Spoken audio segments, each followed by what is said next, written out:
Hello and welcome guys, divine tarot 888 एक fresh topic पे reading कर रहे हैं जिसका टॉपिक है यू वर्सेस देम। आपके पर्सन की फीलिंग्स आपके लिए, आपके पर्सन की फीलिंग्स थर्ड पार्टी के लिए। अगर तो आप थर्ड पार्टी सिचुएशन में इन्वॉल्व हैं जब भी इस रीडिंग को देखिएगा, ज़बरदस्ती सिचुएशन में फिट इन करने की कोशिश मत कीजिएगा।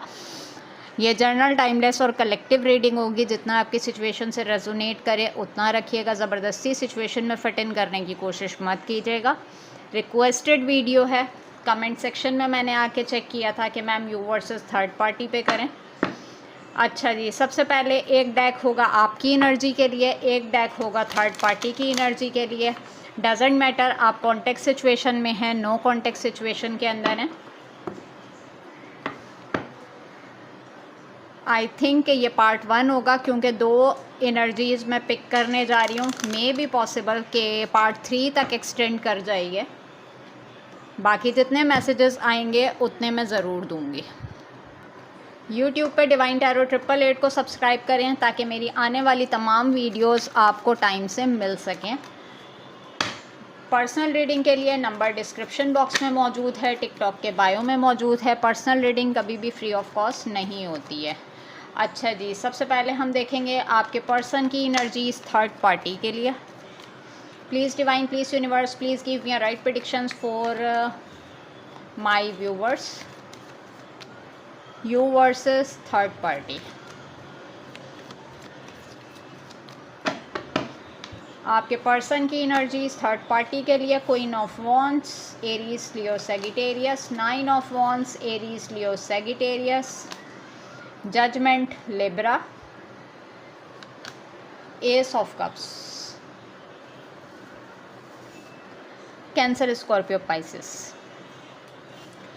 अच्छा जी, अगर हम बात करते हैं आपके पर्सन की एनर्जीज आपके लिए, please divine, please universe, please give me a right predictions for my viewers.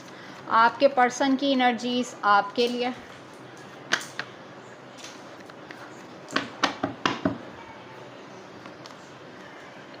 With the tower moment,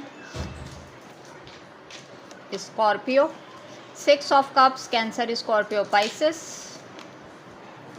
10 of wands, Aries, Leo, Sagittarius. Queen of swords, Aries, Leo, Sagittarius. Okay जी, सबसे पहले तो अगर मैं बात करती हूँ आपके पर्सन की एनर्जीज थर्ड पार्टी के लिए, तो उसमें तो यहाँ पर मुझे एक चीज़ नज़र आ रही है कि आप लोगों के रिश्ते की फाउंडेशन टूट चुकी है। With the tower moment card के आपकी तरफ प्रपोज़ल आया, आप एक कमिटमेंट की तरफ गए और उसके बाद जो है वो रिश्ता इतना बर्डनसम सिचुएशन हो गया आप लोगों के लिए कि मुझे कॉर्ड्स कट होते हुए नज़र आए with the queen of swords card. अगर मैं मैरिटल स्टेटस की बात करूं तो single, independent, divorcee, male female कोई भी हो सकता है, जेंडर रिस्ट्रिक्टेड है, अपनी तरीके से लीजिएगा।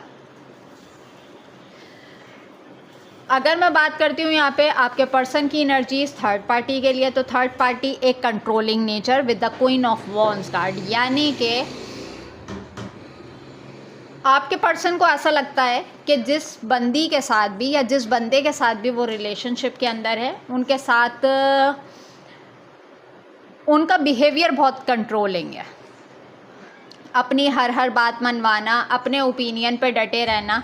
विद द जजमेंट कार्ड, अब इनको एक टाइम ऐसा लगा कि with the S of cups ये एक नया वादा, एक नया रिश्ता, एक नए इमोशंस के साथ आगे बढ़ जाएंगे। बट इन तमाम चीज़ों का with the 9 of wands card, अपनी तरफ से ये पूरी तैयारी में थे, but with the 9 of wands card के तमाम चीज़ें करने के बाद भी इनको, इनकी फीलिंग्स ऐसी हैं कि मेरे साथ इंसाफ नहीं हो रहा, मेरे साथ जजमेंट नहीं हो रहा। क्यों? क्योंकि सामने वाला पर्सन जो कोई भी है, भले वो मेल है या फीमेल है, वो अपने ओपिनियन से हटता नहीं है। यानी कि जो मैंने कहा वो सही, जो मैंने देखा वो सही, जो मेरा फ़ैसला वो ठीक है। अब इनको यह है कि इतनी कंट्रोलिंग सिचुएशन के अंदर मैं कैसे रह सकता हूँ या मैं कैसे रह सकती हूँ। ये रिश्ता बाकायदा तौर पे with the S of cups card built हुआ, लव पे, केयर पे, इमोशंस पे, एक नए वादे के साथ। बट यहाँ पर जो है जजमेंट डिमांड करते हुए नज़र आ रहे हैं आपके पर्सन।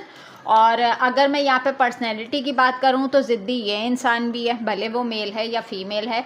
यानी कि यूँ समझ लें कि दोनों तरफ से एक ही माइंडसेट होना, अपनी जगह मैं सही और अपनी जगह मैं सही। अगर मैं इन कार्ड्स को क्लैरिफाई करने जाऊँ, please divine, please universe, please give me a right predictions for my viewers.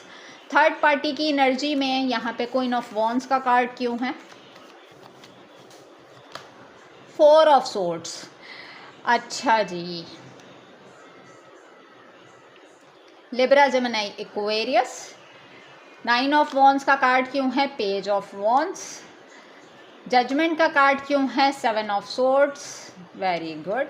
S of cups का कार्ड क्यों है, द एम्परर। अच्छा जी, आपका पर्सन मेल था या फीमेल था, इनकी मैनिपुलेशन इन्हीं के गले पड़ गई है, पहली चीज़ तो ये है।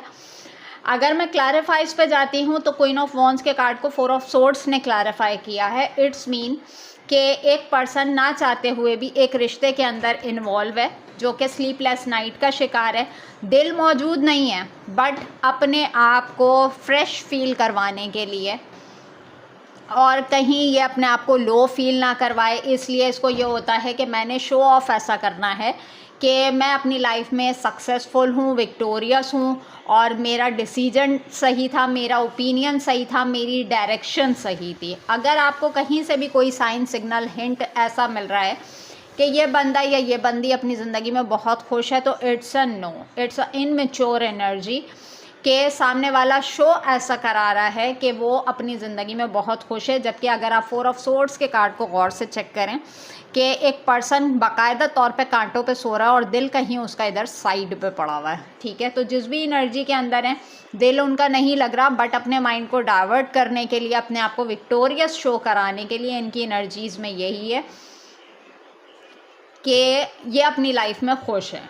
अगर यहाँ पे जजमेंट के कार्ड को क्लैरिफाई किया, 7 ऑफ सोर्ड्स का कार्ड, अब ये कह रहे हैं कि 7 ऑफ सोर्ड्स कि मैं इस रिश्ते से कैसे भागूं या मैं कैसे निकलूं। हो सकता है आपके पर्सन की आदत हो लिटरली अपना सामान ताम झाम उठा के ये जा वो जा, और अब यही चीज़, यही आदत इनके गले पड़ गई है। ये वॉक अवे करना चाहते हैं और एक तरीके से कर्मा भी इनके ऊपर रिवील हुआ है कि खुद जाके सिचुएशन में स्टक हो गए। विद द एम्परर कार्ड मुंह मोड़ते हुए नज़र आ रहे हैं, जो एक नया वादा, एक नया रिश्ता, एक नया इमोशन बनाने की तरफ आगे बढ़े थे। बट जब क्लैरिटी इनको मिली है तो इनको ऐसा लगा कि मेरा इस सिचुएशन से, इस सिनेरियो से वॉक अवे करना ठीक है, ठीक है।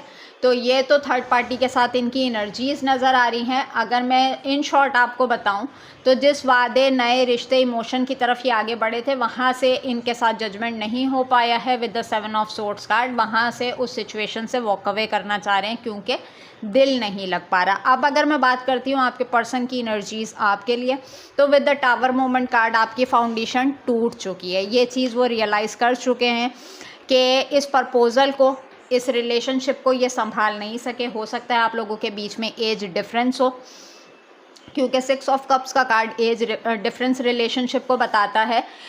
एक रिलेशनशिप में आने के बाद इन्होंने देखा कि चीज़ें कैसे बर्डनाइज करी इन्होंने इसी प्रपोज़ल को इतना बोझ की तरह उठाया अपने साथ कि इनको अंदाज़ा नहीं था कि मैं अपनी साइड से क्या कर रहा हूँ या कर रही हूँ। But with the queen of swords card, अगर इनकी एनर्जीज़ आपकी तरफ मैं देखूं तो इनको पता है कि कहीं पे आपकी मुलाकात हो जाए, कहीं पे आपका सामना हो जाए, तो आप इनसे इंतहाई दर्जे के नाराज़ नज़र आ रहे हैं या आ रही हैं, और आपके किसी भी सवाल का जवाब इनके पास मौजूद नहीं है। ये जहाँ कहीं से भी आपको वॉच कर रहे हैं, देख रहे हैं, इनको अब अपनी गलती का रियलाइजेशन हो रहा है with the queen of swords card के। अभी भी हो सकता है इन्होंने आपके साथ ब्लेमिंग की हो और एब्यूज़ किया हो, और अब ये जहाँ कहीं से भी आपको वॉच कर रहे हैं, आपको सिंगल देख रहे हैं, इंडिपेंडेंट देख रहे हैं, अपने जगह पे स्ट्रॉन्ग देख रहे हैं, मजबूत देख रहे हैं कि आप अपनी जगह पे स्ट्रॉन्ग थे, आप एक स्ट्रॉन्ग पर्सनैलिटी के मालिक थे, ठीक है। ये पार्ट 1 है, इसको पार्ट 2 से एक्सटेंड करते हैं। अपना बहुत ज़्यादा ख्याल रखिएगा। Take care and bye bye.